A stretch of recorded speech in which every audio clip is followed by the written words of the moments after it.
नमस्कार। हाल ही में दिल्ली में हुए एक धमाके की खबर ने सबको दहला के रख दिया। लेकिन इसी घटना पर एक ऐसा विश्लेषण भी सामने आया जिसने इसे सिर्फ एक आतंकी हमला नहीं बल्कि समाज में फैले एक गहरे संकट के संकेत के तौर पर देखा। तो चलिए आज ओम बाबा के इसी नजरिए को थोड़ा और गहराई से समझते हैं। कहानी की शुरुआत होती है एक बिल्कुल आम सी रात से। सोचिए, दिल्ली की वही जानी पहचानी शांति जो कुछ ही पलों में एक भयानक शोर में बदलने वाली थी।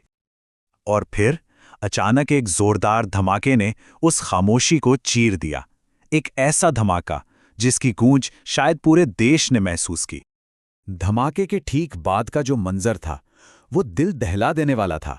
हर तरफ बस धुआं, लोगों की चीख पुकार और दहशत का माहौल। जिंदगी और मौत के बीच का फासला जैसे पल भर में ही खत्म हो गया था। तो आखिर उस रात हुआ क्या था? चलिए सबसे पहले उस घटना की डिटेल्स पर एक नज़र डालते हैं, जैसा कि इस विश्लेषण में बताया गया है। वक्त था शाम के करीब 6:50 का। जगह थी दिल्ली का व्यस्त लाल किला मेट्रो स्टेशन इलाका। तभी एक कार में जोरदार धमाका होता है। आसपास की गाड़ियां आग की चपेट में आ जाती हैं और हर तरफ भगदड़ मच जाती है। लेकिन बात सिर्फ इस घटना की डिटेल्स तक ही नहीं रुकती।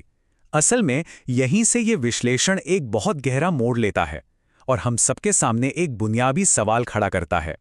सवाल बहुत सीधा है, लेकिन इसका जवाब उतना ही मुश्किल।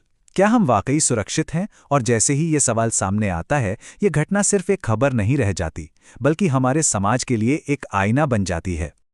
और इसी सवाल के जवाब की तलाश में कहानी में एंट्री होती है ओम बाबा की। चलिए देखते हैं कि वो इस पूरी घटना को किस बिल्कुल अलग नजरिए से देखते हैं। ओम बाबा का पहला और सबसे अहम तर्क है, जहां भय होता है वहां विश्वास नहीं टिकता। यानी वो इस धमाके से पैदा हुए डर को सीधे तौर पर समाज में भरोसे की कमी से जोड़ रहे हैं। ये एक बहुत ही गहरा विचार है, सोचने पर मजबूर करने वाला। उनके लिए यह धमाका सिर्फ एक हादसा नहीं बल्कि एक संकेत है, एक इशारा है इस बात का कि नफरत, हिंसा और बांटने वाली राजनीति की आग में हमारी इंसानियत जल रही है। ये धमाका तो उस गहरी सामाजिक बीमारी का सिर्फ एक लक्षण है।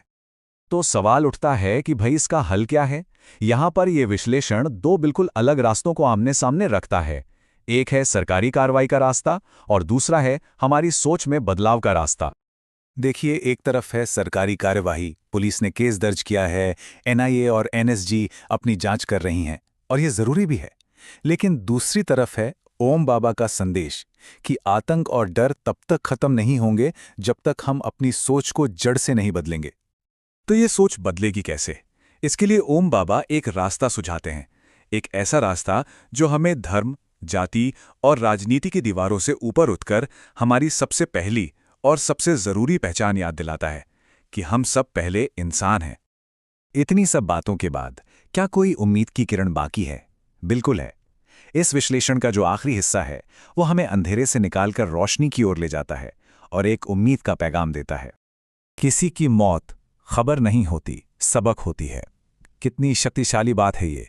क्या हम ऐसी घटनाओं को सिर्फ एक और बुरी खबर मानकर भूल जाते हैं या फिर इनसे कोई सबक सीखते हैं?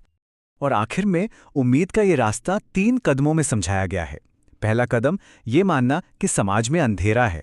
दूसरा कदम हर दिल में विश्वास का एक दीपक जलाना। और तीसरा, जब हर दिल में ये रोशनी होगी तो पूरा देश अपने आप उम्मीद की एक मिसाल बन जाएगा। तो अंत में सवाल यहीं आकर रुकता है, जो इस पूरे विश्लेषण का सार है। हम इस धमाके को कैसे याद रखेंगे? सिर्फ एक खबर की तरह या एक सबक की तरह? शायद इसका जवाब हम सभी को अपने अंदर ही खोजना होगा।